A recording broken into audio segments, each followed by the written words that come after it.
കൈകളില്ലാതെയും ആകാശത്തെ തൊടാനാകുമെന്ന് Indian para athlete Sheethal ദേവി തെളിയിച്ചു. ദേശീയ പെൺകുട്ടി ദിനത്തിൽ അവളുടെ കഥ തീർച്ചയായും കേൾക്കേണ്ടതാണ്. 2007 കിഷ്ത്വാറിലെ മലനിരകളിൽ ശാരീരിക വെല്ലുവിളികളോടെ ജനിച്ച ശീതൾ ദേവിയുടെ ജീവിതം ഒരിക്കലും എളുപ്പമായിരുന്നില്ല. എന്നാൽ സഹതാപം ഏറ്റുവാങ്ങിയല്ല അവൾ വളർന്നത്, മറിച്ച് ഇച്ഛാശക്തിയിലായിരുന്നു. കൈകളില്ലാതെ ജനിച്ച ശീതൾ തൻ്റെ കാലുകളെ കരുത്താക്കാൻ പഠിച്ചു.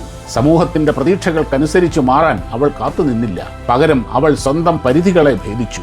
ഇന്ന് വെറും 17-ാം വയസ്സിൽ കഴിവിനെക്കുറിച്ചുള്ള ലോകത്തിന്റെ കാഴ്ചപ്പാടുകളെ തന്നെ മാറ്റിയെഴുതിക്കൊണ്ട് ഇന്ത്യയിലെ ഏറ്റവും മികച്ച പാരാ അത്ലറ്റുകളിൽ ഒരാളായി അവൾ നിലകൊള്ളുന്നു. 2019 കിഷ്ത്വാറിലെ ഒരു യൂത്ത് സ്പോർട്സ് ഈവന്റിൽ വെച്ചാണ് അവളുടെ ജീവിതത്തിൽ വലിയ മാറ്റമുണ്ടായത്. കാലുകൾ ഉപയോഗിച്ച് അനായാസമായി മരത്തിൽ കയറാനുള്ള അവളുടെ കഴിവ് ഇന്ത്യൻ സൈന്യത്തിലെ രാഷ്ട്രീയ റൈഫിൾസ് യൂണിറ്റിന്റെ ശ്രദ്ധയിൽപ്പെട്ടു. അവർ അവളുടെ കഴിവ് തിരിച്ചറിയുക മാത്രമല്ല, അവളുടെ ചികിത്സയുടെയും പരിശീലനത്തിൻ്റെയും ഉത്തരവാദിത്വം ഏറ്റെടുത്ത് മുന്നോട്ട് വരികയും ചെയ്തു.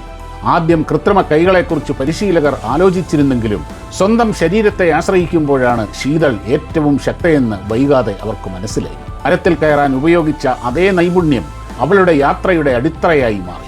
2021 ശ്രീ മാതാ വൈഷ്ണോദേവി ഷ്രൈൻ ബോർഡ് അവൾക്ക് മികച്ച സൗകര്യങ്ങളും മാർഗനിർദ്ദേശങ്ങളും നൽകി പിന്തുണച്ചതോടെ അവൾ ലോക നിലവാരമുള്ള അത്ലറ്റായി വളർന്നു. ഫലം പ്രതീക്ഷിച്ചതിലും വേഗത്തിലായിരുന്നു.